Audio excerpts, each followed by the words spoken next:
Sister? No, Dermot, he didn't. He wasn't as lucky as you. He had two daddies, though. God the Father and Joseph the Carpenter. Did Joseph ever do a bit of painting and decorating like my dad?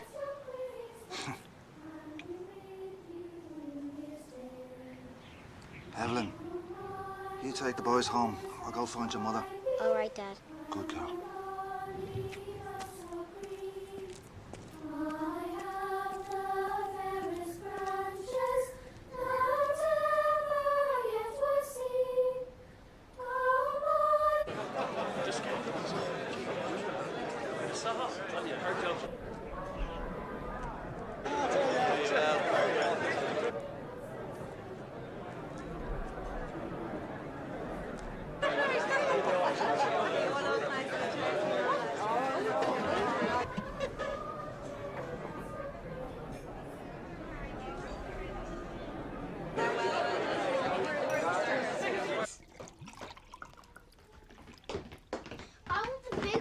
No, the big one's mine, I'm the biggest. Come on. Okay. Ben, who is he? All over him like a bloody rat. Don't be stupid. He's just a... Sounds like Mummy and Daddy are back. Right in front of all our friends, too. Oh, Jesus. You frozen little mites. Come here now. Mother and me were just arguing about whether the chimney was wide enough for Santa. It's great that we're on the top floor, so Santa can park his reindeers and that. It is, isn't it, love? Yeah, he's got the whole roof to land on. Say goodnight to Mammy. When will Santa be here? Santa's going to be here very soon now. Off you go, off to bed with a lot of you.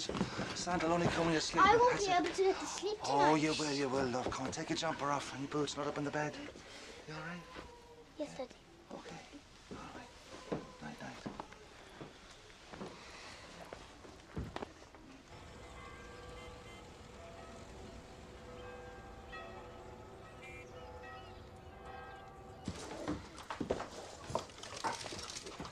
Daddy, where's the carriages? Oh, well, son, Santa was a bit strapped for cash this year. Cost a lot of money to feed those elves, you know. How much did it cost? Oh, cost lots and lots and lots. Happy Christmas! Dad! Evelyn! Me little Christmas, Angel. I hope you were a good girl, were you? Happy Grandad. Christmas, everybody. Christmas. Happy Christmas, all right, look at what you got There you go. There you are. Mars, One for each of you. Okay. Take your coat off. Right.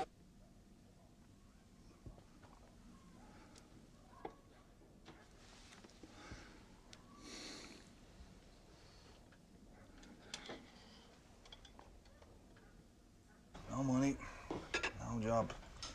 Happy Christmas. Sure, look on the bright side, son. Come the new year, you'll have a new job, huh? You and the kids will be set up. The world will be your oyster. We never died of winter yet. All the money that ever I earned, I spent it in good company. And all the harm that ever I've done, Heidi, we're going to see Angela. She's my best friend. She has a dolly too.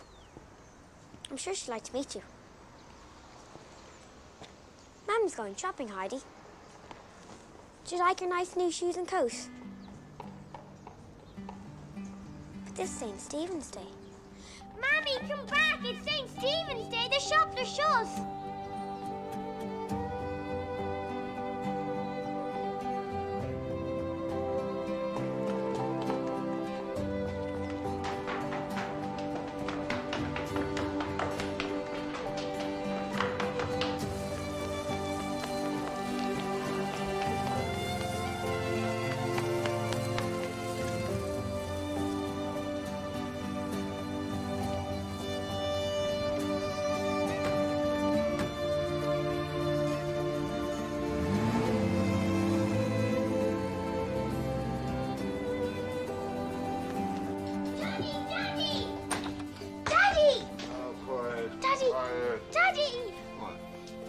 Mommy's gone. She was all dressed up and she went away with a man in a car.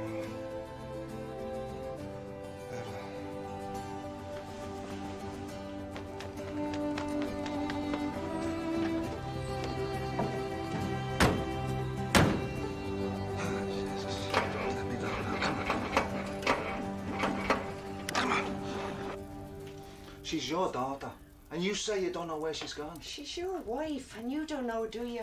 I always said this would end in tears. Should never got stuck in a corner boy like you. Who's that fancy man, huh? Is it the bastard I saw within the pub? Is it? Huh? Your language is appalling. Your bloody daughter is appalling. I hope you don't use language like that in front of your daughter. Desmond. Don't tell me how to bring up my own daughter. Oh. You obviously know sweet F.A. about it. Where did she meet him, huh? In the pub? No, you're the one who spends all his time in the pub. No wonder she got sick of you. Hey, I treated her well. Oh, yeah? I never raised a hand in anger to her once, though she gave me just cause for it. Maybe that's where I went wrong.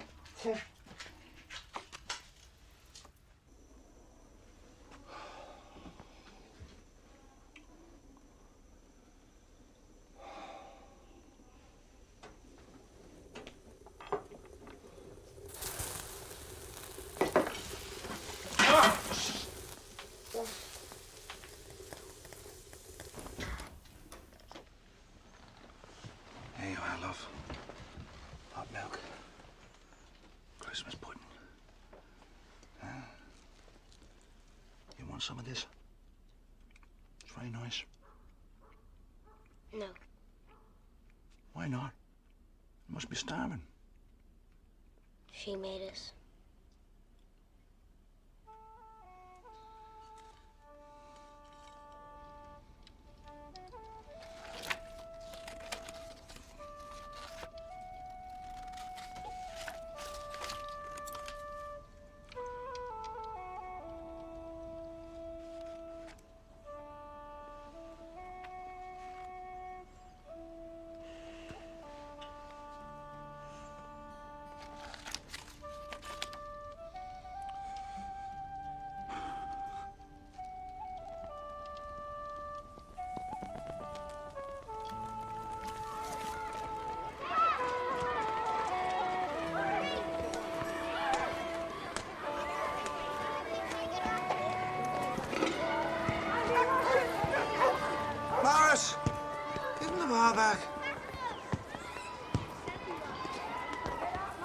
I hear the fancy man is English.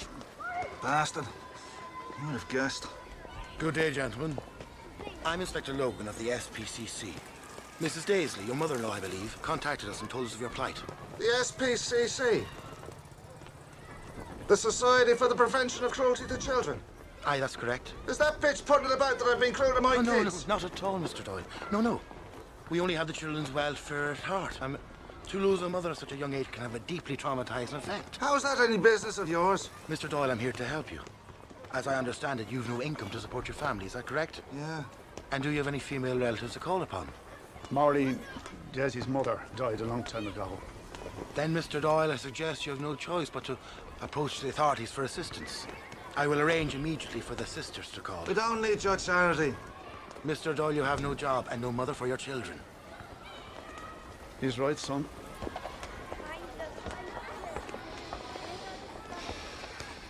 Right. Send in the nuns.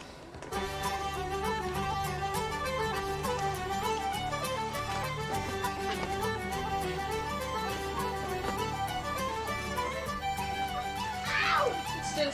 Ow! But I don't like cabbage and washing. It's very good for you. Eat it Neither up do now. I. Eat it up. I don't want to hear about it. Eat it.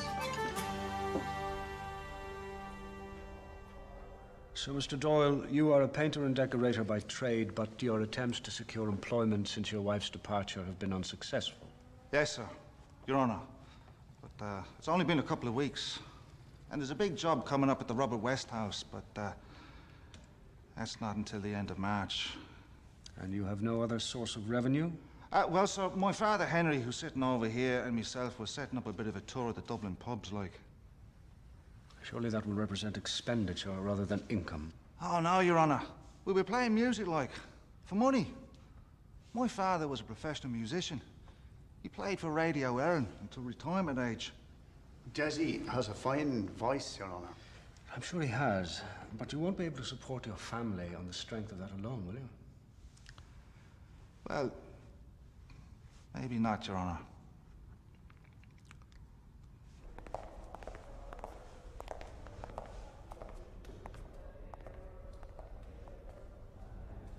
Under Section 10 of the Children's Act 1941, I hereby rule that until there is a significant improvement in the domestic and financial circumstances of Desmond Doyle, his two sons, Dermot and Morris, will be placed in the care of the Christian Brothers in Kilkenny, and his daughter, Evelyn Doyle, will be committed to St. Joseph's School in Dublin. And I hope you don't have to leave them in care for too long, Mr. Doyle.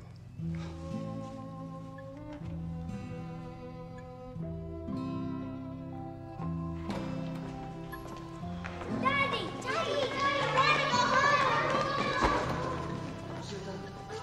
I know you want to. I know you want to. Yeah, we're going to go home soon. We're going to go home soon. Listen, I love you very much now. You must understand that.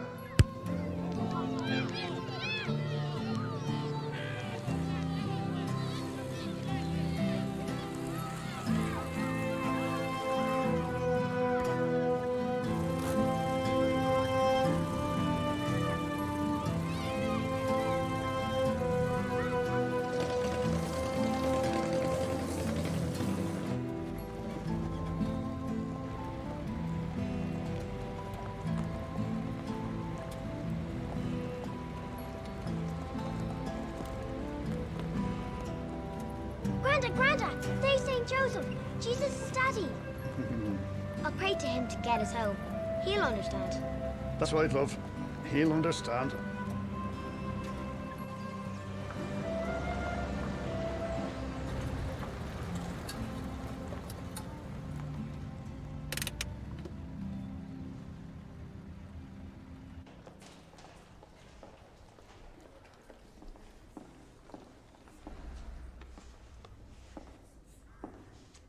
Mr. Doyle, I'm Brother Eustace.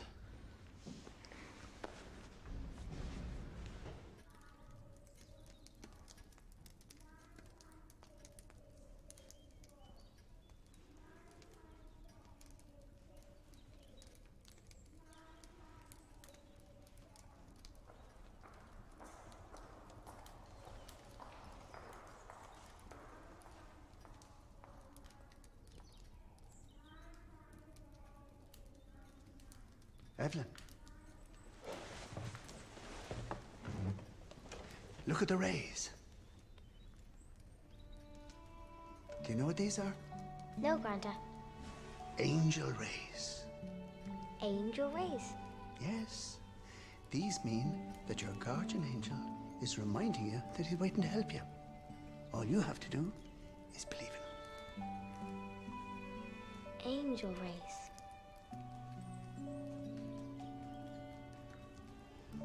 Look, Pet. Your favourites. He's helping you already. Granda, please don't leave me here. I don't want to stay here with the sisters. I hate them. Oh, Evelyn, they're the brides of Christ. Then why do they wear black, horrible dresses? Why should they wear white dresses? What's going on now? You've been bold, young lady. It's all right. I just dropped a tube of fruit gums, that's all. Come along now. No! Come along, No, Evelyn. Granda, please don't go! Let Granda, go. please! Let go now. Let go of me! Come on. Please, Granda! Come on. Evelyn, please be a good girl for the sisters, and I'll come back and see you soon. Disgraceful performance. Teach you some manners in here. We'll get you cleaned up. Dirty little tinker. Mr. Doyle.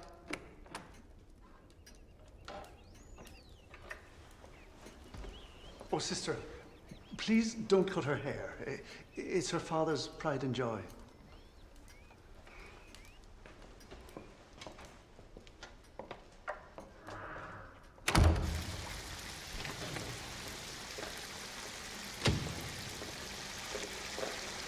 Thank you, Sister Bridget. I'm sure we'll manage fine. One large nun should be enough to scrub one small girl. Of course, Sister Felicity. I was just making sure she didn't throw another tantrum. She's a willful one. Wasn't our Lord a willful one too? Oh, I'm sure she'll be fine, won't she? Thank you, Sister Bridget. Don't look so worried. This is standard procedure for new girls. Otherwise, the place will be jumping with lice and fleas and God knows what. Come on, take your clothes off. Don't be shy now. After all, bare naked is how God created Adam and Eve. It's how he sent the baby Jesus into the world. Good. We'll have you squeaky clean in no time at all. Now, come on. Stand. Shoes. You can call me Felicity. What's your name? Evelyn. Evelyn Doyle. Pleased to meet you, Evelyn Doyle. Pleased to meet you, Sister Felicity.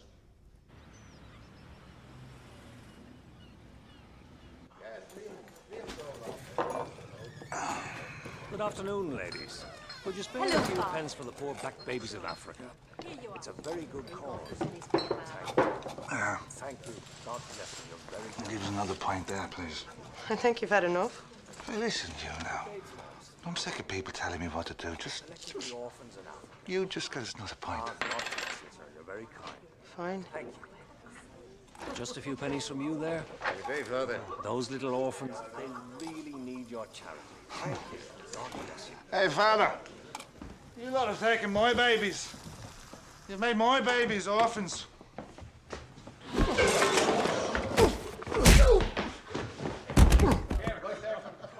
Fair play to your father. That's a great white cross you have you there.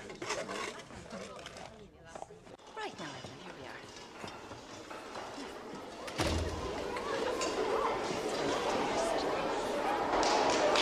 Quiet! Too much talking. Just down here, love.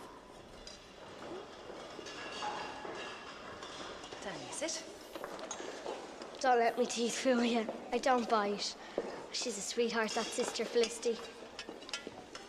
It's Frigid Bridget you've got to watch out for. She could put the fear of death into a corpse, so she could.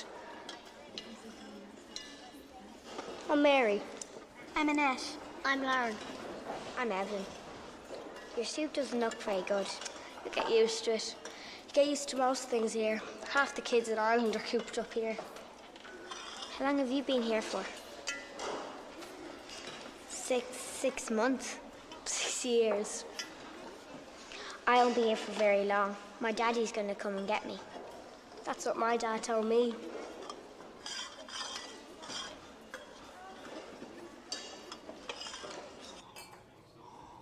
I'm sorry, Desmond. I was the seminary boxing champion, you know. Really? Let that be a lesson to you. Never underestimate the strength of the church militant. God bless. Yeah, thanks, Father. If you really want your kids back that badly, you should get yourself a good lawyer. Oh, no. They cost money.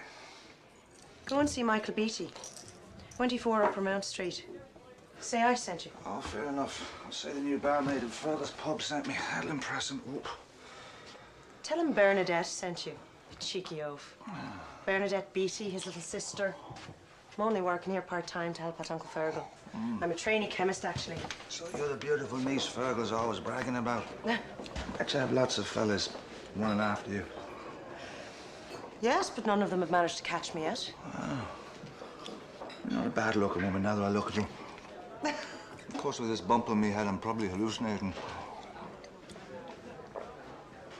Oh. Test you, John. Once again, until we achieve unity and harmony, where do we say our night prayers? Not in the bed, not under the bed, but by the bed. Then kneel by your beds and give thanks.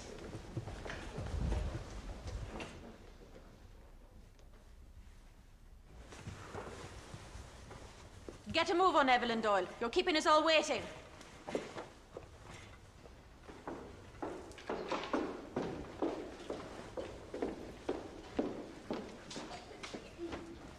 Evelyn Doyle, we do not lie like that. Not in our stomach. It tempts the devil. We lie on our back and cross our arms like this. I will check every night that you are sleeping in this position. We must not tempt Lucifer.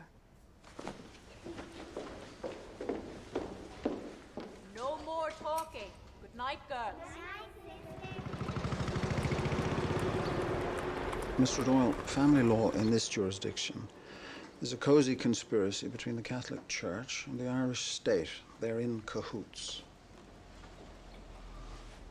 What you're saying is that you're all frightened if you take them on, you'll never work again. Something like that, yes. I suggest you come back to me when your circumstances are a little more favorable, and I'll see what I can do. On the banks of the roses, me love and I sat down, and I took out me fiddle for to play me love a tune. In the middle of the tune, oh, she sighed and she said, "Ah, Johnny, lovely Johnny, where'd you leave me?" Oh, when I was a young man, I heard me father say that he'd rather see me dead than buried in the clay, sooner than be married to any runaway. On the lovely sweet banks of the roses, on the banks of the roses, me love and I sat down, and I took out me fiddle for to play me love a tune. In the middle of the tune, oh, she sighed and she said, "Ah, Johnny, lovely Johnny, where'd you leave me?" O Lord, I vow never more to offend thee, and carefully to avoid the occasions of sin. The meadows they are gay, and me and my true love will sit and sport and play. On the lovely sweet banks of the roses, on the banks of the roses, me love and I sat down, and I took out my fiddle for to play me love a tune. In the middle of the tune, oh, she Look who's back. straight from Chicago. How's my favorite Irish colleague? I'm well, how are you? I'm great.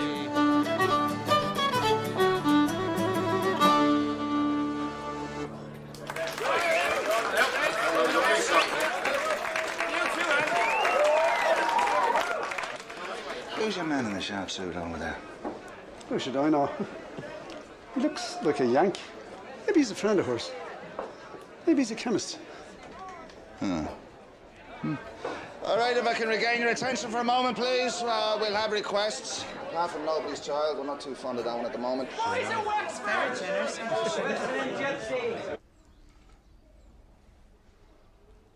I still not talking to Grandma Daisley? No, I'll never speak another word to that woman. She blames your father for everything. May she rot in hell, the old witch. Granda, Jesus says we should forgive those who trespass against us. It's in our Father.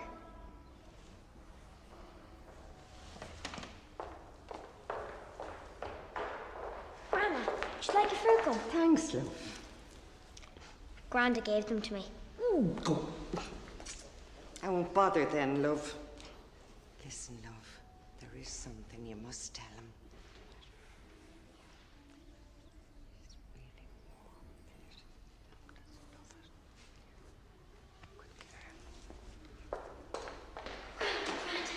Grandma's got a letter from Sydney. Sydney who?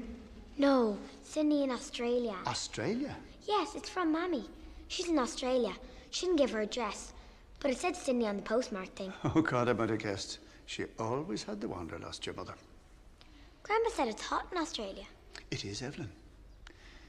And you can tell her it's not as hot as the place where her daughter will end up. Okay. That's it. Still no carriages there. No, son. Still no carriages. Dear Daddy, it's great news that you have such a good job doing up that old house. I miss you and the boys and Granda very, very much, and I hope we can get back together soon.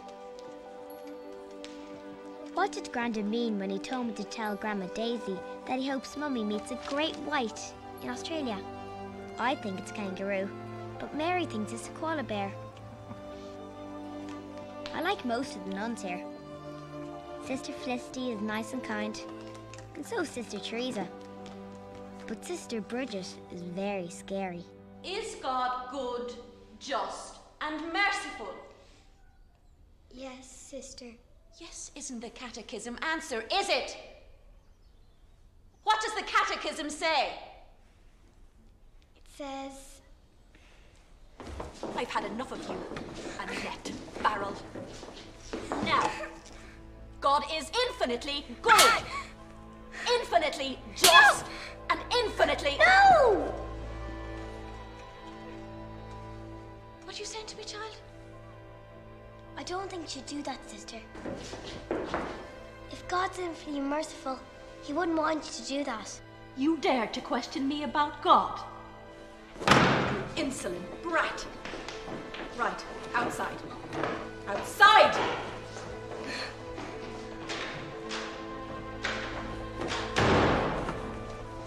Never, never, never, never talk to me like that again!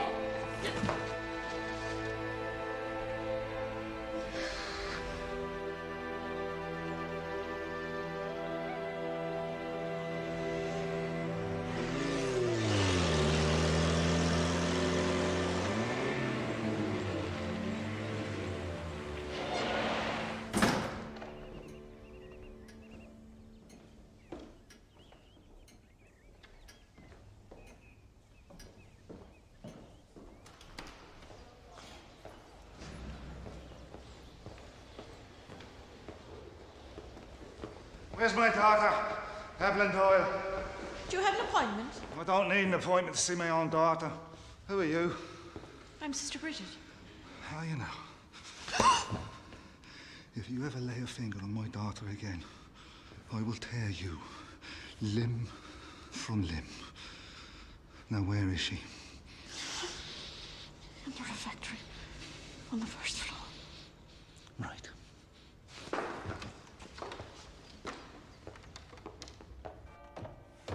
Mr. Doyle, you shouldn't be on these premises. I've come for my daughter. I must ask you to leave immediately. I'm not leaving without her. You know that is impossible. I'm having my daughter back and you can't stop me. Now, where is she? Mr. Doyle, you cannot just barge in here. There's no and take bloody your laws daughter. in this country that's going to keep my daughter away from me. How dare you use language like that in front of me, Mr. Doyle? Don't speak to me like that. I will not have it. Daddy!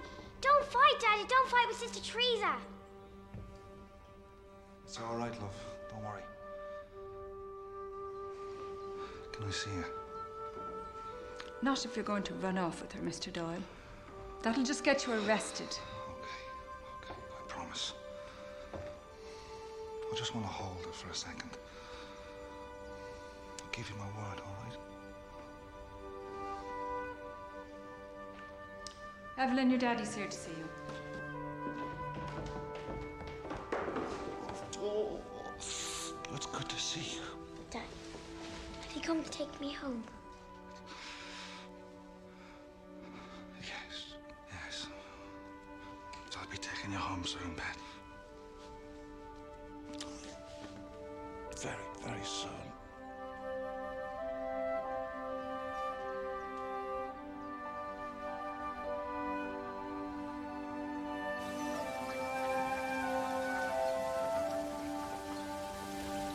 I hear you're doing well at your new job. Yeah, my circumstances have improved, as you would say. So you'll take the case, then? You've been drinking, haven't you? I can smell it off your breath. Since we're not planning on kissing each other, I don't see how that's going to be a problem. It's not going to help our case if the court thinks you're drinking your pay packet. Ah, our case. That means you're going to take it, then? Who is this gobshite? This gobshite is the Minister for Education. He's claiming we require the consent of your wife for the release of your kids. Huh? How can we get her consent when she's disappeared? Even that pudding-faced old mother's got no address. It's the law, Desmond. Yours is a unique case. Normally, the wife would be deceased. She ran out on her kids, didn't she? What kind of mother would do that? We could certainly argue that she's emotionally incapable of bringing up the children, but I'm afraid all of that is, strictly speaking, irrelevant. The law still requires her consent, no matter how irresponsibly she may have behaved. Well, to hell with the law. That attitude will get us nowhere, Desmond. Look, I've done everything I was asked to do. That district judge or justice, whatever, didn't tell me I'd need my wife's consent. Yes, he definitely misdirected you, which gives us a useful basis for a start. But it may not be material enough for a challenge in law, as there are no precedents for your case. We'll make the bloody precedent. I want justice. Desmond, the law and justice are two entirely different things. Oh, Jesus, I can say that again. And, of course, I'm only a solicitor. I'm not entitled to speak in a court case like this. We need a barrister, and they're very expensive. I don't care how much it costs. I'll work round the clock if I have to. To fight church and state is to fight Goliath. Yeah, well, David beat Goliath in the book I read.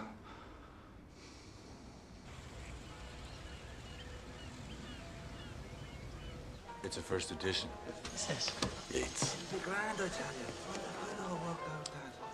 Don't worry about it. See? Right up here. The wall's only good. Okay, listen, here. There's another point now. You'll have another one, you will? Right. I will. Make mine a large one, Bernadette, and a point for Desmond. You two are fairly knocking him back tonight. Ah, poor old Desi's been going through a rough old time lately. That's right, we all found him a drink. That's right, Henry. You can't hold that against a man now, can you? No. That lad of yours is going through hell. I think he's drinking to forget. You're right, Fergal. Yeah. I wonder if our American friend here knows that there's only one thing worse than drinking to forget. Do you know what that is, son? Worse than drinking to forget? No. Forgetting to drink. I'll drink to that. That wife of his didn't know the meaning of the word love. Love.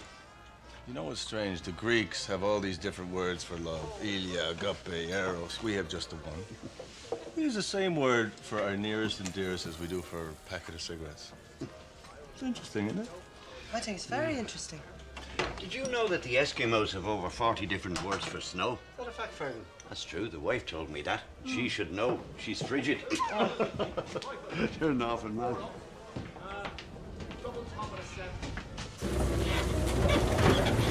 I keep telling him not to drink and drive. I'm not drinking and driving.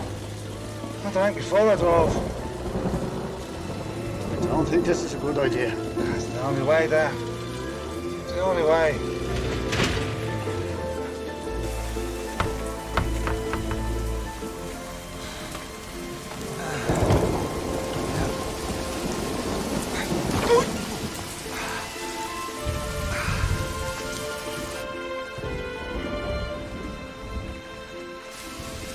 I can see the dormitory there. Maybe we should come back some other time. No.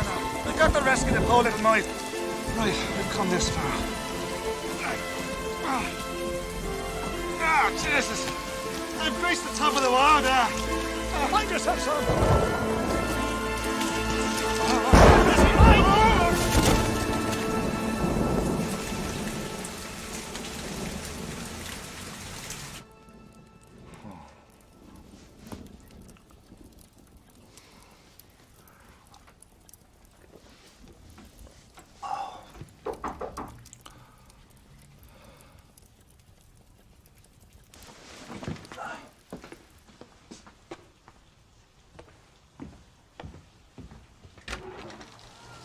Bernadette! You're drenched. That'll be the rain. You're one to talk. Yeah, well, I was... come in. Sit yourself down. Oh, no, it's okay. I'm not staying. All right. Well, suit yourself. I'll get you a towel. Clean one. This place needs a good cleaning. It's got more empties than Fergal's.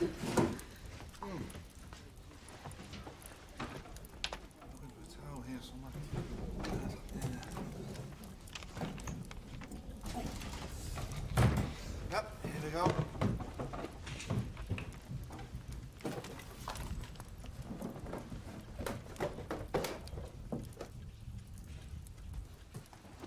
There it is.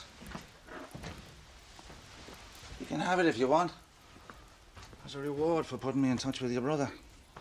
I had no idea you could do this. Oh, well, there's lots of things I can do that you don't know about. I'm sure there are. We're saving up for a housekeeper. You know anyone who's suitable? It's not a housekeeper you need, it's a barkeeper. Do you know what your problem is, Desmond Doyle? You think all you have to do is smile with that cheeky twinkle in your eye and everything will be grand. It's time you grew up. You like my cheeky twinkle then, huh? You drink too much. Ah, ridiculous. No, I've got a lot on my mind. Like a trip to Scotland with your kids. What? How'd you know about that? Because the tickets fell out your coat. An adult and 3 kids. Now, who could that be, I wonder? I knew you were up to something. You big idiot. Don't call me a big idiot. Yeah, I bet you want someone smooth like the Yank. His jokes you laugh at all the time like he's Oscar bloody Wilde. Well, Nick's funny. And he's a lot more of a ladies' man than Oscar ever was. Yeah, I get the message. You fancy him? Don't tell me who I fancy. That's for me to decide. What I don't want is a drunkard who has some mad notion about sneaking off with his kids to Scotland. Why should you care? What business is it of yours? Well, because I don't want to have to visit you in prison. Has anybody ever told you you're a fine woman? Yes. Lots of men. Some of them weren't even married.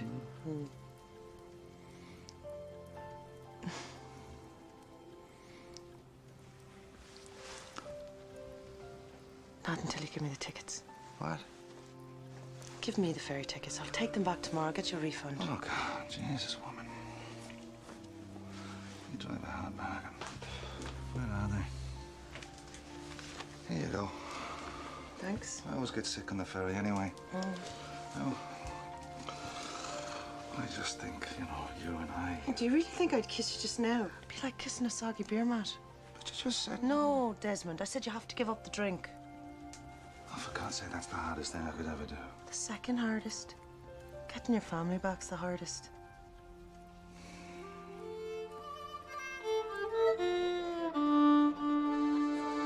Oh, of all the money that ever I had, I spent it in good company. And all the harm that ever I've done, alas, it was to none but me. And if I had money enough to spend, and leisure time to sit a while, there is a fair maid in this town who sorely has my heart beguiled. Her rosy cheeks and ruby lips, I own she has my heart enthralled. So fill to me the parting glass, Good night and joy be with you all.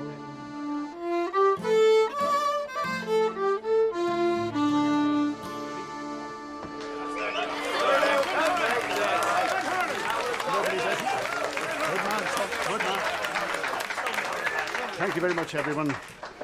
You've been a wonderful audience. God bless you all. And we hope to see you all again here next week. Okay? God bless. Good night. Good night. You all right? Desi, Hey, look at me. You okay? Dad, come on. Dad! Oh, Jesus.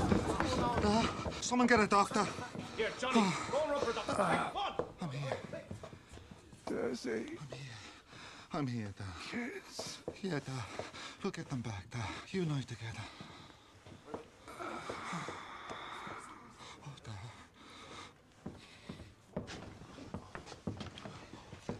Henry, it's Father O'Malley. If you can hear me, he'll say the act of contrition.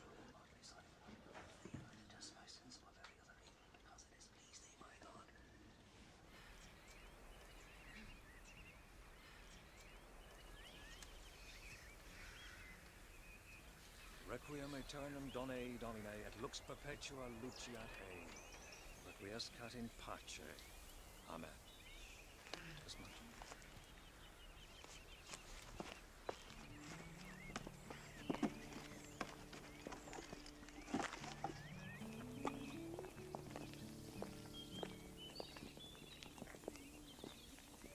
Look, angel rays. What's angel rays, love? It's Granda letting us know he's watching over us. He's our guardian angel. He told me all about angel rays. Good old Dad. I knew he wouldn't leave us.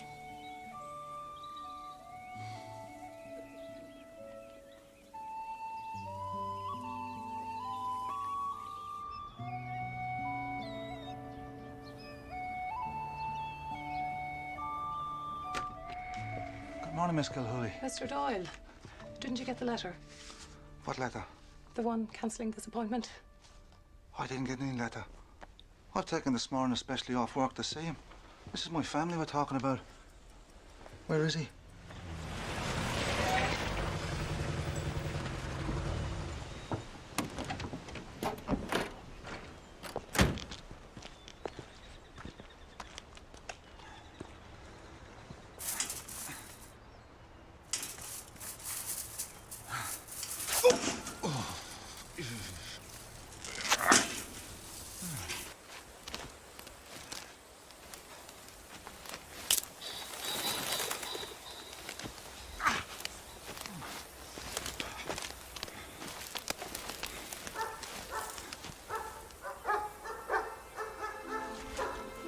Jesus, man, Joseph.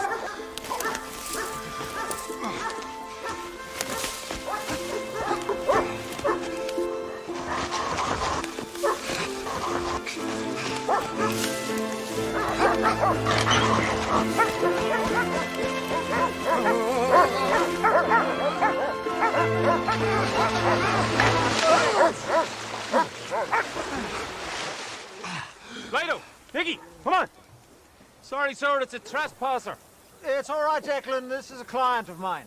A client, sir? Yes! We have an appointment. Please let us know in the future, sir, if you're an expecting visitor.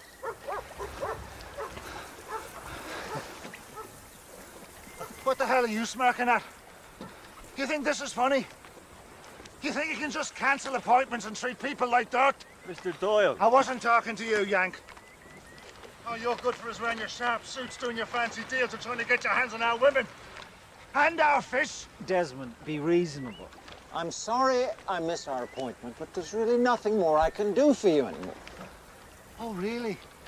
Well, your being sorry isn't going to get my kids back now, is it? I'm sure the Yank here is having great fun, seeing what a lot of bloody spineless jellyfish we got over here. But ask yourself this, Mr. Big Shot. What if it was your family? Wouldn't you fight tooth and nail to get them back? Or are you just another heartless, gutless bastard.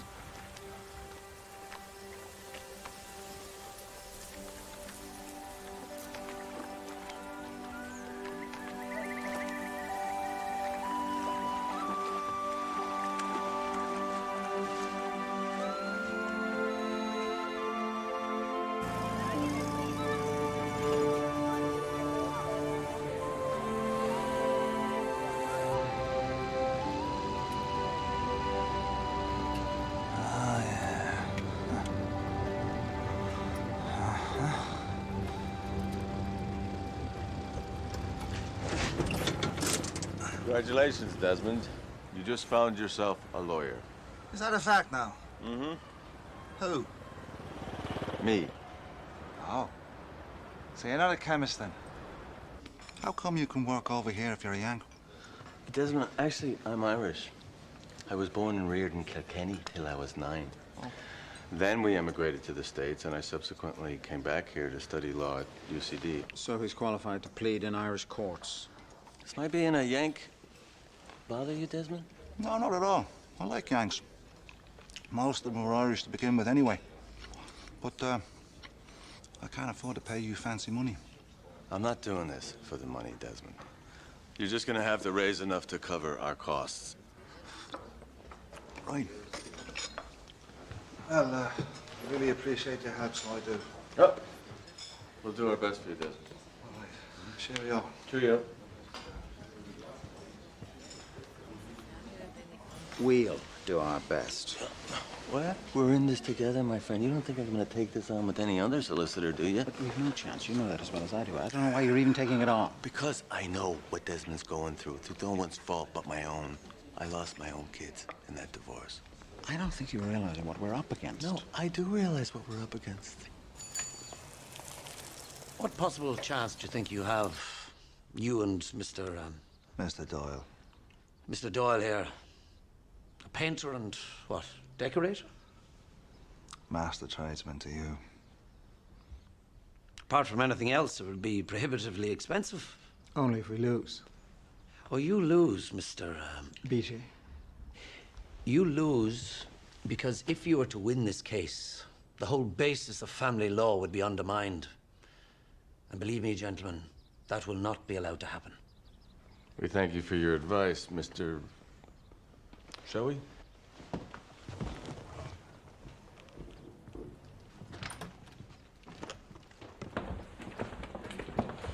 Oh, by the way, Minister,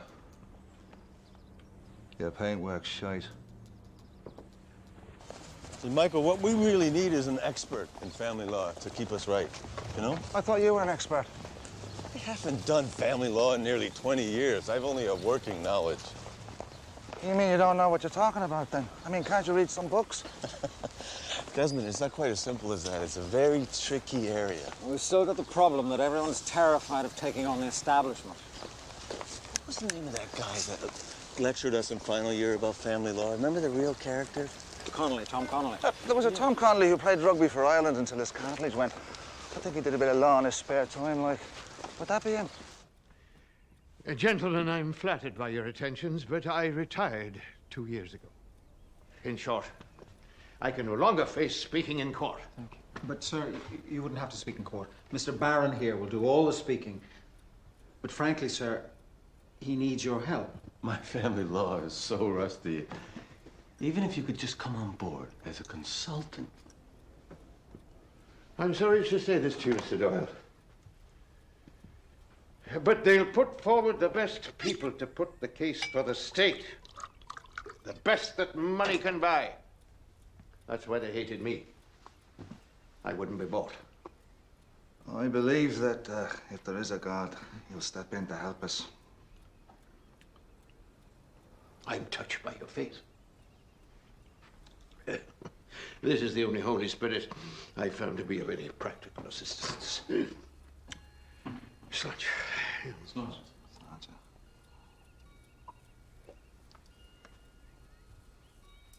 You were a big hero to me as a boy, Mr. Connolly.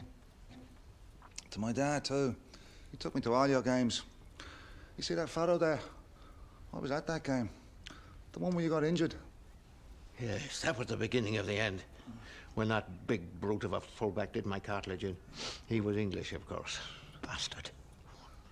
Still, before I left the field, I managed to boot him where his balls would have been if it had any. Fair play to you.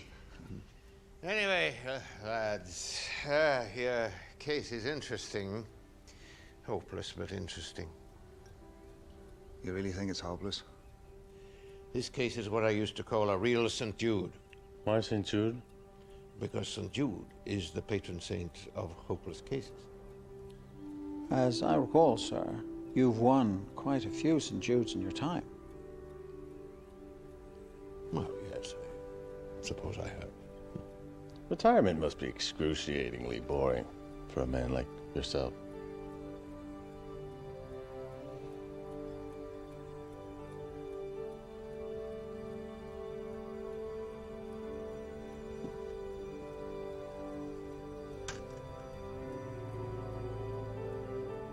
Gentlemen, I propose a toast. Justice and St. Jude. Justice and St. Jude. I am Desmond Doyle, father of Evelyn Doyle, who's been held in your care without my consent. I request the return of my daughter forthwith. Mr. Doyle, you cannot have your daughter.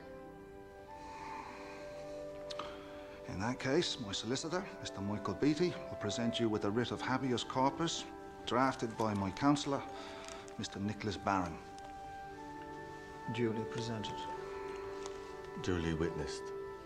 Thank you, sister. That's all we need.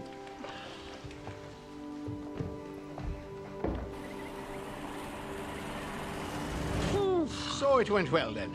It went like a dream. Desmond remembered all his lines and spoke them beautifully. Laurence Olivier had better watch out.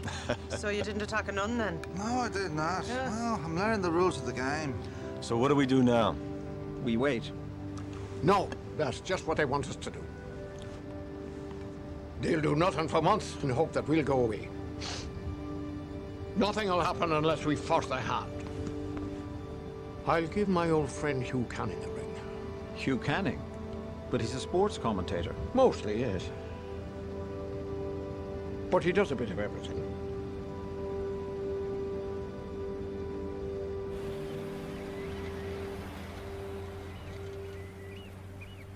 May God grant you justice. Now, take this and run along, girl. Thank you, sister.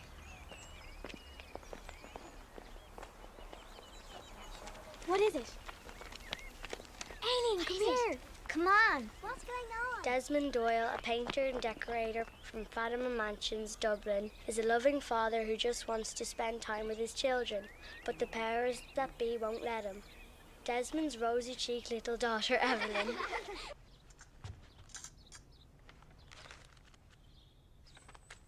At least they've set a date for the hearing. That's the first step. A little bit of gentle pressure did the trick. We had to give the minister a kick up his fat arse. What do we do now? Well, you should smarten yourself up. The press might want photos of you.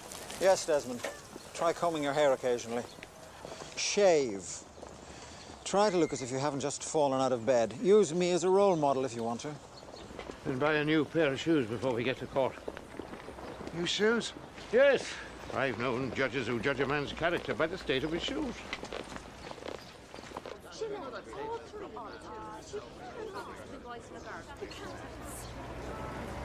Here they come. Here, get ready. Come on. Let's get a shot, especially the little girl now. Come on. Straight together. Get the together now.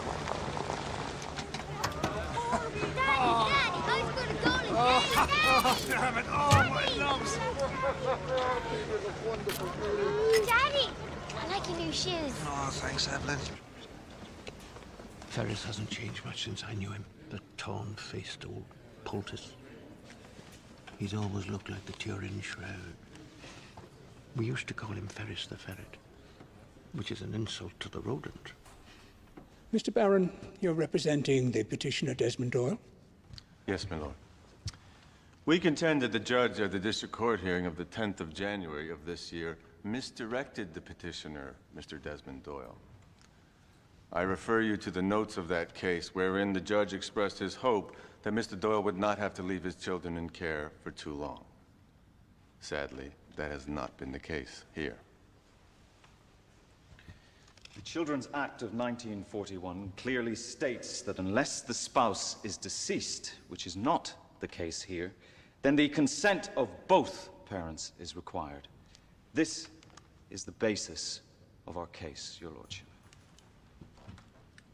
Provision of the Children's Act must be understood in its literal grammatical meaning. Both parents means exactly that. I therefore find against the petitioner Desmond Doyle. Thank you, Judge Hall. Judge McLaughlin? With some reluctance, I conclude that I too must find against the petitioner's application and uphold the minister's decision. We've lost. Ridiculous. Order in court. Silence, or I shall have the court cleared. Oh, Silence in court. Loving this. Silence! The rodent. Silence! It is incontrovertible that Section 10, subsection 1 of the Children's Act 1941 requires the consent of both parents. In the absence of such consent, Evelyn Doyle and her brothers will remain in custody until they are 16 years of age. Daddy! Furthermore, this court has decided that since the Children's Act is capable of no other interpretation, any appeal would be a waste of the court's time. Right of appeal is therefore denied. No! You big-faced rat! Who said that? Was that you, Connolly?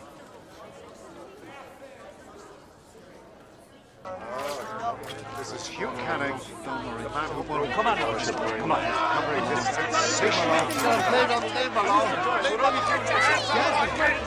Desmond. Unbelievable scenes here at the High Court. I've never seen anything like it. Desmond Doyle struggles with the Gardaí for possession of his children. In the car. Pitiful scene to watch. I instantly sympathize with a father in this situation.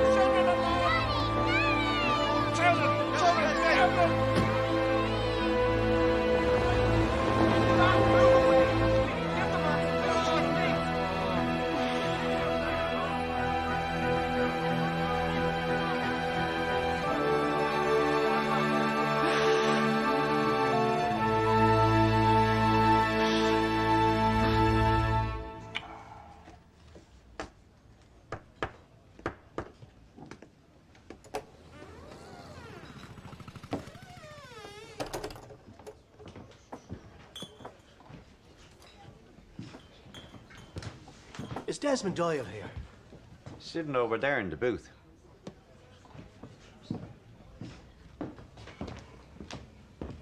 Sorry to interrupt you.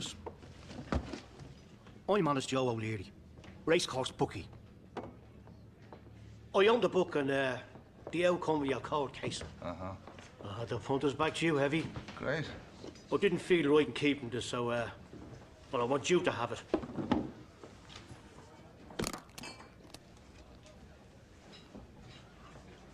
Jesus.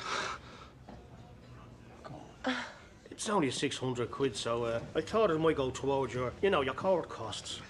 I don't know what to say, Mr. O'Leary. You don't have to say anything, Mr. Doyle. You see, I grew up in an orphanage. I wish my dad had your guts. Oh, well. Good luck to you. Good night, all. Good night. Oh, we're organising a race next month. The Desmond Doyle Benefit Sweepstake. Great. Oh. Put your money on Slippery Sam. Slippery Sam.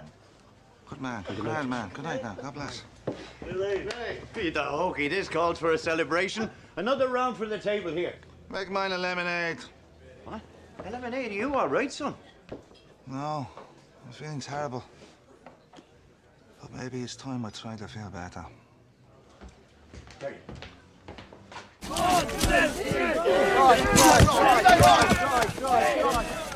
Keep your eye on the ball, son. Dig it out. Dig it out.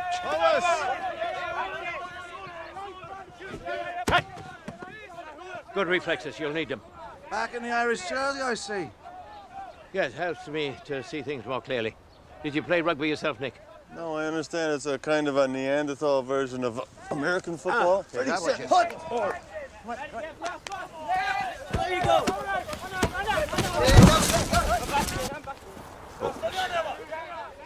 So anyway, why have I invited you to this sacred turf? Yeah, I was kind of wondering that. So was I.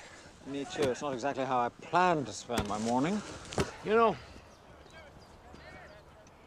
when my cartilage went and they were taking me off on a stretcher, I looked up and I saw this father holding his little child up on his shoulders. They thought I was a hero. But you know something? I envied that man so much. He was my hero. All Desmond wants is to hold his kids up on his shoulders. Now, we can help you to that, Desmond. But how, Tom? There is no right of appeal. Ferris made sure of that. We don't need an appeal. Not if we bring an entirely new case based on an entirely different principle of law. But we're automatically barred from bringing the same facts before the same court that's already heard them. Been through the district courts or the high courts, there's nowhere else to go. Oh, there is somewhere else to go. The Supreme Court. The Supreme Court! We can't go there with this. They won't hear a case like Desmond's. They only deal with the really big stuff. Yes. Like laws that contravene the Irish Constitution, which I've been reading. Oh, hey, wait a second. Hold on, Tom. Has anyone ever successfully challenged the law on these grounds? No. No? Nope. What chance do you think we've got? Who knows? But I've seen games won by teams without any hope at all. Bloody hopeless. Good evening and welcome to the very first edition of Conversations with Canning on this marvelous new medium of the television. All right, for those of you who listen to my show wireless, I hope I'm even better looking than usual. Now, many of you will remember the sad headlines of last month. Desmond's despair. Well, Desmond certainly isn't despairing at the moment. In fact, he's sitting here, right beside me, in our ultra-modern television studio. And he's got new reasons for being hopeful. Haven't you, Desmond? Yes. It's okay, Desmond. You don't have to shout. We can hear you fine. Oh, fair enough. God, doesn't he look handsome when he smartens himself up? He's learning. I've always told him he should model himself on me. That your little daughter, Evelyn, and your two boys are being held illegally. Yes. And you'll be taking on some pretty top people, eh, Desmond? Yeah, we're going to call the Minister of Education, as a witness. And I've often asked myself, what drives Desmond Doyle? Desmond? I love my children.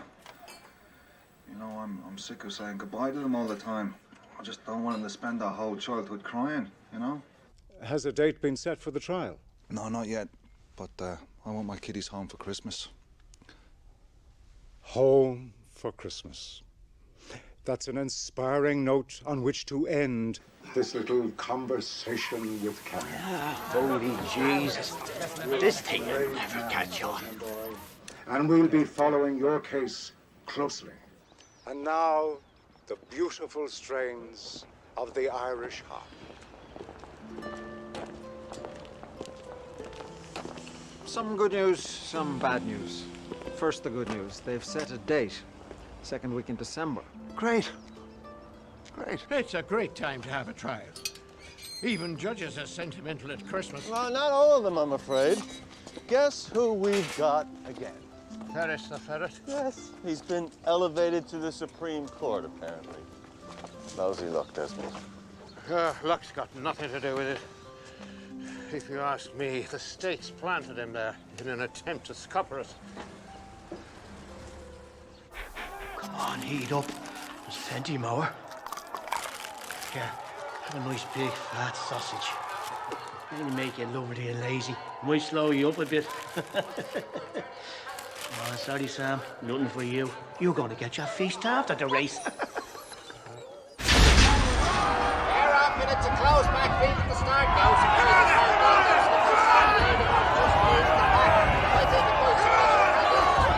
Stay up there, mister! Stay up! Slippery sound edged in front of us.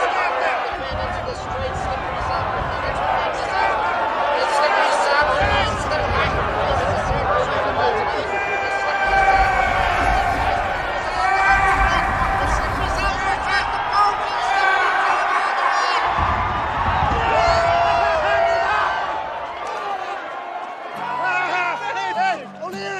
How did you know? Let's say I knew he was hungry for a win. Ah, good man. Desmond, the readers of the Irish Times have just voted you the Man of the Year. How do you feel about that? I'm on it. Who was second? The Pope. Oh, fair play to him. Oh, Bernadette. Let's go and collect our winnings. All right, you are. Desmond, I got a few bob myself. So how's it going with Bernadette then? Great. In fact, I asked her to come back to America with me when the case is over. Oh, really? Hmm. What'd she say? She said she'd think about it. I asked her to move in with me. Oh, really? Yeah. What did she say? She said she'd think about it.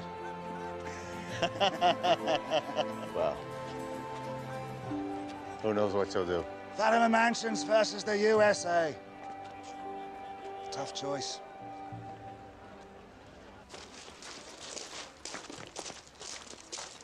Sister, why don't you cut my hair? You've cut everybody else's. Because, my child, they are not likely to have their photos all over the newspaper. Why should that make a difference? I don't think it's fair that I should be treated special just because my daddy's getting famous. But didn't your daddy tell us not to cut your hair? Yes. And didn't he tell you to let me go home? You didn't take a blind bit of notice. Look, if I were to cut your hair, Sister Teresa would not be amused. I'll explain it to my daddy if he gets cross. And who will explain it to Sister Teresa if she gets cross? You, sister. Hugh Canning reporting to you live from outside the Supreme Court on the first day of this historic case. A grand official card has just arrived. It's the Minister of Education. Looks as if he'd rather be somewhere else this day. This must be what soldiers feel like just before battle. Nervous? Nervous? I'm only trying to make legal history by doing something that's never been done before, and if I fail, I'm unemployable. But if you win, son, you're immortal. You're in the history books. And you'll help take this country out of the dark ages. Rosary beads. I thought you weren't religious. Well, I'm not. When the verdict comes in, these are for counting the score. Remember, Nick, speak from your heart. Aye. I'll sit up in the gallery, out to the ferret sideline. Thanks, Tom. Good luck, son. Thanks for everything.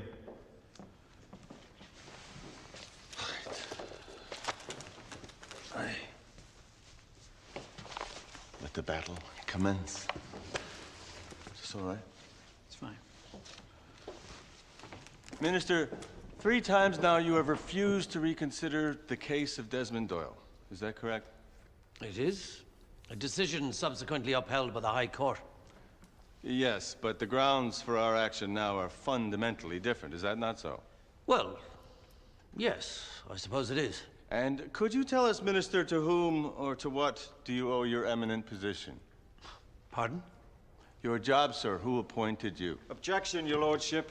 This is irrelevant, not to say insolent. My lord, counsel for the plaintiff has indeed failed to establish relevance. I am about to do so, Your Lordship. I hope so, Mr. Barron. Proceed. As Minister for Education, you are a government appointee, are you not? Well, of course I am. And what is the document on which the Irish government's authority, and therefore your authority, rests? The Irish Constitution. Have you read it? recently? Objection, your lordship. This is insufferable. Counsel for the plaintiff is not displaying due deference to the witness, my lord. Objection sustained. Be careful, Mr. Barron. The witness must be treated with respect. Yes, my lord. I would be grateful, Minister, if you could read out to the court those short extracts from the Irish Constitution, which we have established is the basis for your authority. Article 1. The Irish Constitution shall be consistent with the law of God. Article 41. A parent and child have a fundamental and God-given right to the enjoyment of each other's mutual society. Article 42. A blameless parent shall not be deprived of his or her right to direct the child's education. Would it be fair to say that by consistently rejecting Desmond Doyle's application for the return of his children, you have denied him that fundamental and God-given right? Would it be fair to say that, Minister? We are waiting for your response. That is a possibility, yes. And is it also a possibility that you have contravened Article 42 of the Constitution by denying Desmond Doyle the right to direct his children's education? Yes, that is also a possibility. That is what we are here to determine. Exactly. And we will so determine. Yes, good boy. No further questions. Article 42 of the Constitution refers to a blameless parent. And we contend that this concept is tacit also in Article 41. That it is the blameless parent who has a fundamental, God-given right to his children's society. This does not apply to Desmond Doyle. He came barging in unannounced to the main building. He was in a terrible rage and, he looked like a man possessed by the devil. Objection, your lordship. The witness is demonizing my client. Not so, my lord. The sister is merely expressing herself vividly, using a figure of speech appropriate to her occupation. No objection overruled. Proceed, sister. Oh, he was like a man possessed. He shouted at me, "Where is my daughter?" He yelled at the top of his voice. And what did you say to him, sister? Oh, I asked him if he had an appointment. And what did he say? He grabbed me by the throat and almost choked the life out of me. Throttling me, he was. He said if I didn't tell him where his daughter was, he would tear me limb from limb. Those were his exact words. I thought he was going to murder me. And what did he do then, sister? Well, I told him where the girl was, and he ran upstairs, repeating his threats as he did so. My neck was black and blue from where his thumbs had been. Did you report this deplorable incident to anyone? Oh, yes, I phoned the police. They will confirm every word. Sister Teresa decided out of the charity of her heart not to press charges. No further questions, my lord. Have I messed it up for us all, then? Well, you may have. We're just going to have to show that this was an isolated incident, not part of a pattern of behavior. I hope that was the only such incident. Of course it was. Apart from the time when you tried to punch Father O'Malley at Fergal's. Oh, that. Oh. And when you tried to kidnap your kids. Yes, but I was drunk on both occasions. Oh, for God's sake, man, don't try to use drunkenness as a defense. It doesn't impress them. Haven't you heard the phrase? As sober as a judge.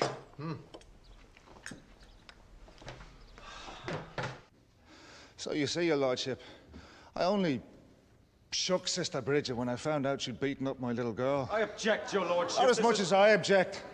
I object to anyone laying a finger on my kids. Objection upheld. That's Mr. Wolfe's objection, not yours, Mr. Doyle. Continue with your testimony. Wouldn't any father have done what I did? Evelyn's face was all battered and bruised. Silence in court. Even as a very dubious kind of Catholic who finds himself throttling a nun, you must know that the fundamental building block of our society is the family, whose very model is the Holy Family, Jesus, Mary, and Joseph. How can you, as a single father and as a Catholic, possibly claim to bring up your children without a mother. There is absolutely no precedent for it in the religion in which you allegedly believe.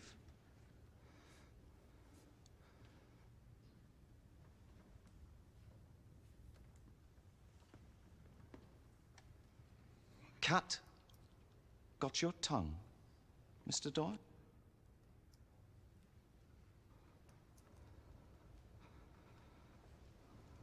There is. There is a precedent, as you'd like to call it. What are you saying? The fundamental building block of our faith is not the Holy Family. It's the Holy Trinity. The Father, the Son, and the Holy Spirit. When my mother died, my father brought us up on his own, with only the Holy Spirit to guide him. He used to say the Holy Spirit was love. Doesn't the Holy Bible say faith, hope, and love? But the greatest of these is love. Well, I've given up the drink. I've worked all the hours God sends. I've become a better person to try and fill myself with the Holy Spirit so I can bring my kids up surrounded by love. That's all I can do. No man can do more.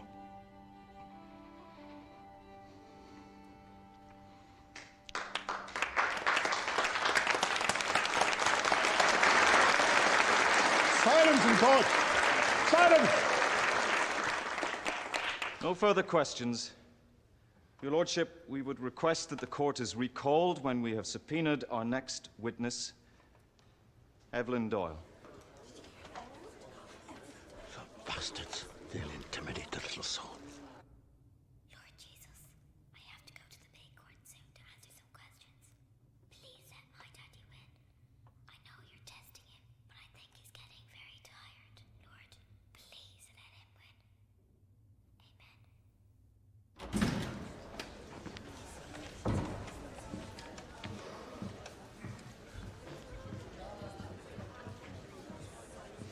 Daddy! Oh, hello, love. Your hair. I told them to cut it. Don't you like it? Oh, it's lovely, Pat. It suits you. You've got your new shoes on again. Yes, yes. You gotta go now. Bye, Daddy. Silence. Silence in court. Court will draw itself to order.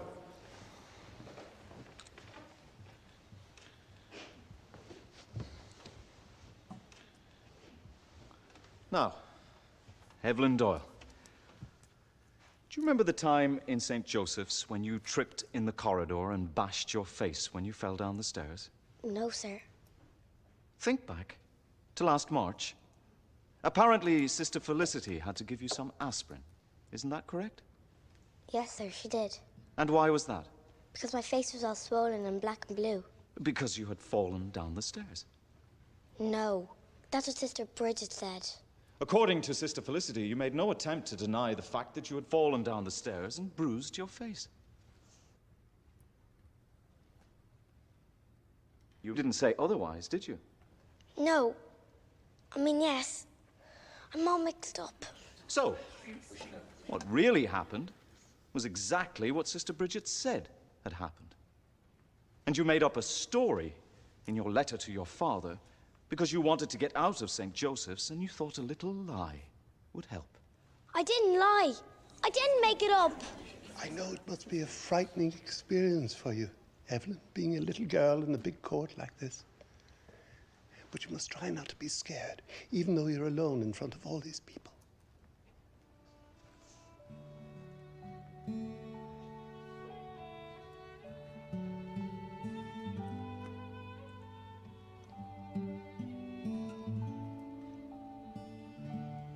I'm not scared anymore, Your Lordship. And I'm not alone. My Granddad's here with me. See, he's letting us know he's here. Your Lordship, the child's grandfather died some months ago. She obviously has a very vivid imagination. Now, child, me ask you one last time. Do you remember falling in the corridor and hitting your face on the stairs? No, I didn't fall on the stairs. I was going to tell Sister Felicity what really happened. But then I thought it would only get Sister Bridget into trouble. So I prayed that God would forgive Sister Bridget for hitting me. This is a preposterous assertion. Why on earth would the good sister hit you? Because I said she shouldn't belt Annette Farrell for getting her catechism wrong. Poor little innocent. Shame on you. She was better off with Desmond Doyle. I can see that now. Silence Wait in till I court. get you outside. Silence in court! Evelyn Doyle, do you expect this court to believe that after she did that to you, you prayed for her? Yes, I did. I put it to you that you are lying. Lying is a sin against the 8th commandment. Thou shalt not bear false witness against thy neighbour. I'm surprised you don't know that if you're a lawyer.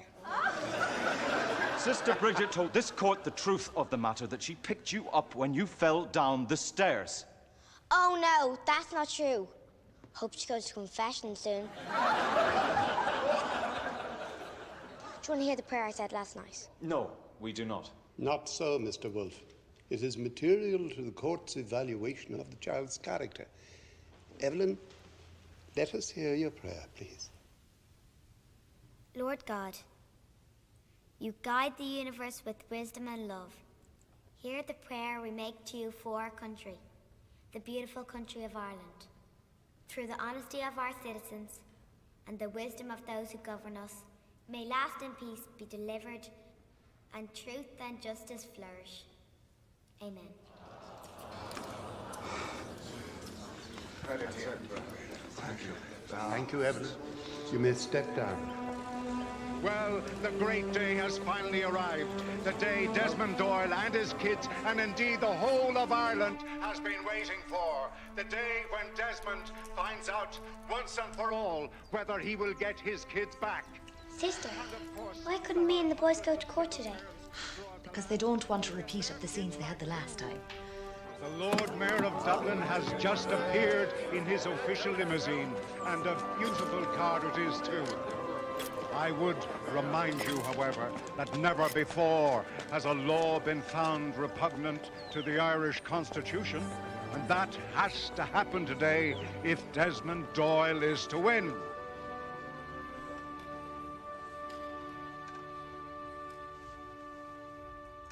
I now call on Justice Ferris to deliver his judgment.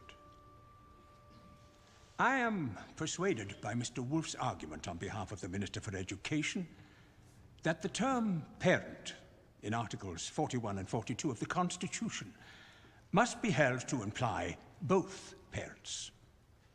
There is no contradiction between those articles and Section 10 of the Children's Act, and said act is not repugnant to the Constitution.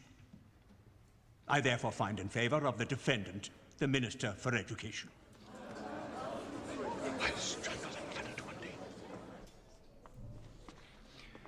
It's 1-0 to the minister with 2 votes to go. The next judge, Justice Daly, must vote for Desmond or it's all over for the Doyles. And Don't despair, my child. Have faith. Or there'll be rioting going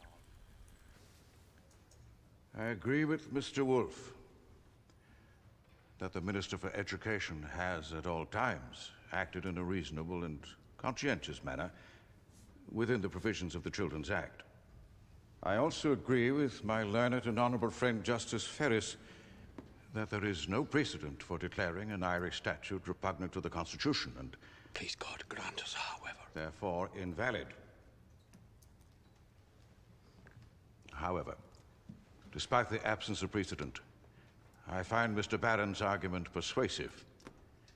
In any event, with respect to my learned friend Mr. Ferris, it is the duty of the Supreme Court not only to follow precedent, but to set it on the grounds submitted that the Children's Act 1941, Section 10, contravenes a parent's fundamental God-given right to the society of his children and is therefore repugnant to the Constitution. I find in favour of the plaintiff, Desmond Doyle. Marvellous! Children, don't ye stop praying now. Outside the Supreme Court. Now it all rests on the shoulders of Justice Lynch, a Kerry man. And the tension in here is almost unbearable. I can't think of anything like it since Tom Connolly's last second penalty goal that won Ireland the Triple Crown 30 years ago. And amazingly, Connolly is now part of Desmond Doyle's team. I have been impressed by Desmond Doyle's diligence and determination in rebuilding his financial and domestic circumstances in the wake of his wife's unfortunate desertion.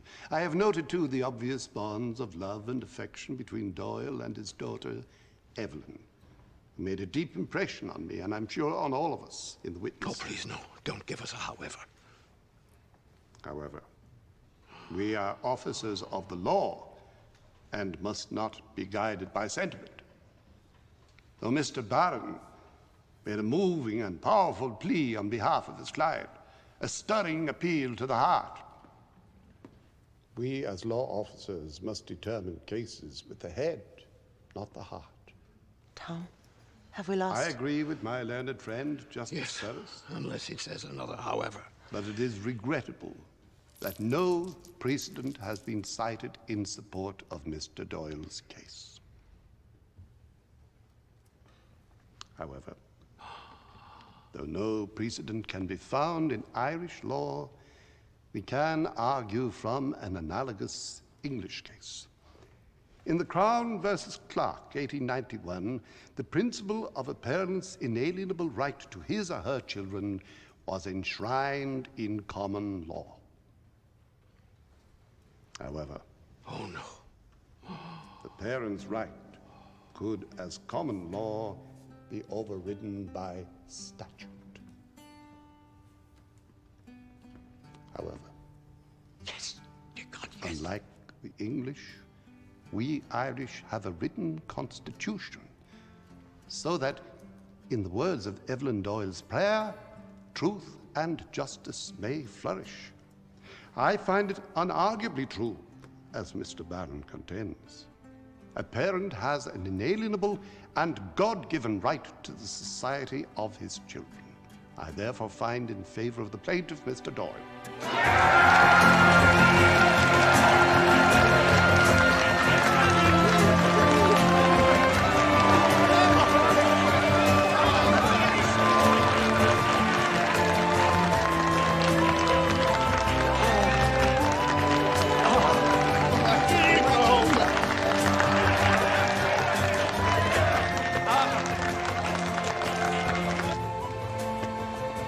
Desmond Doyle has won!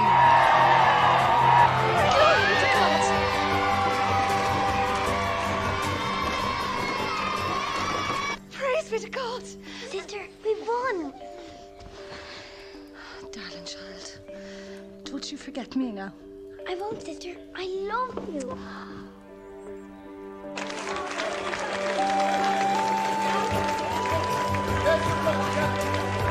You'll be needing a housekeeper now, won't you?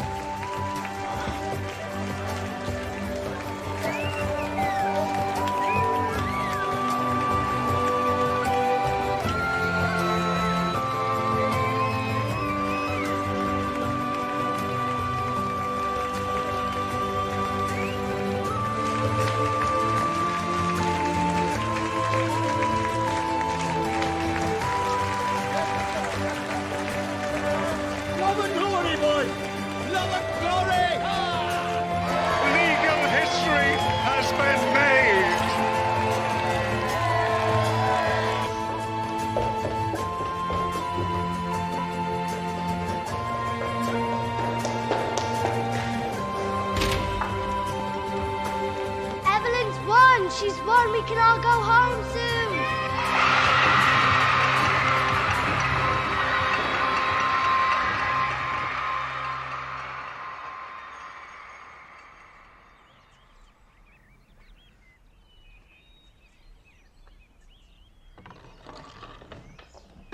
Daddy!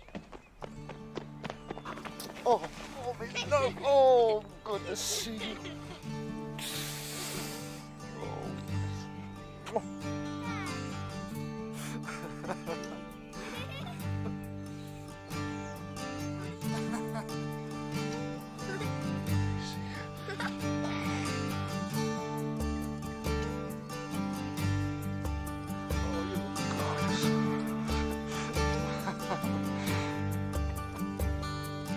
time we lost, you held your cross. No tears did your eyes tell. The time you lost, no matter what the cost, your strength, it saw you through. Don't worry, Heidi. I can forget you. But time will heal what your heart conceals, and this I know too well. The road you've known that takes you home is waiting, strong and true. For this child of mine, she'll forever shine. Angel rays watch over you. Sit down, turkey's ready. Evelyn.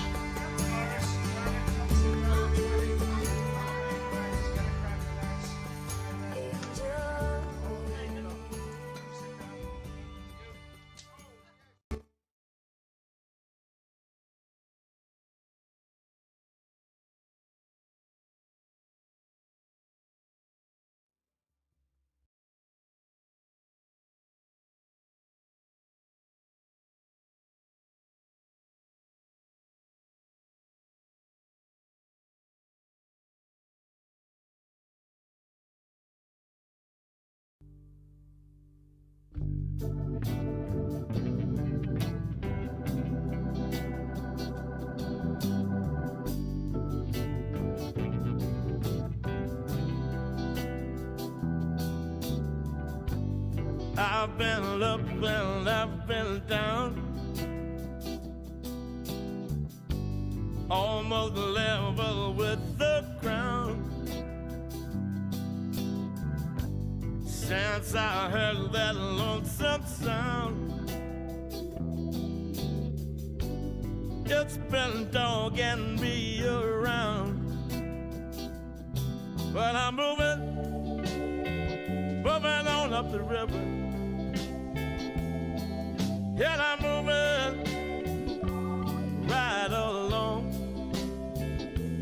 and I sing in my song, sitting on top of the, sitting on top of the world, sitting on top of the world. I'm sitting on top of the world.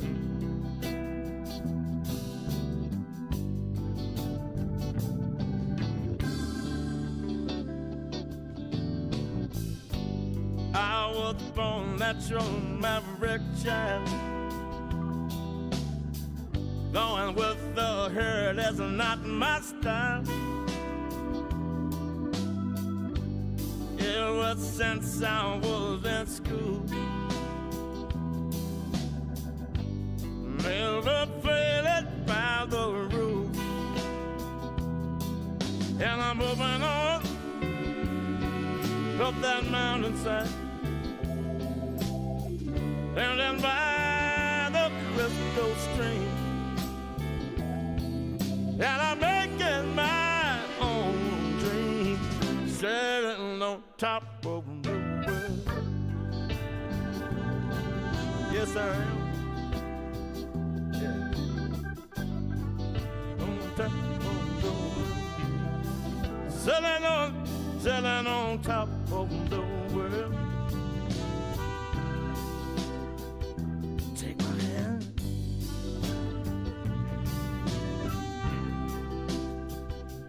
Take my hand. And you walk with me.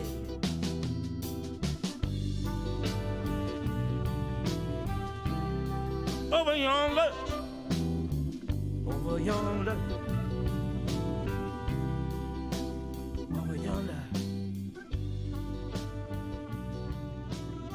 Will the boats go by?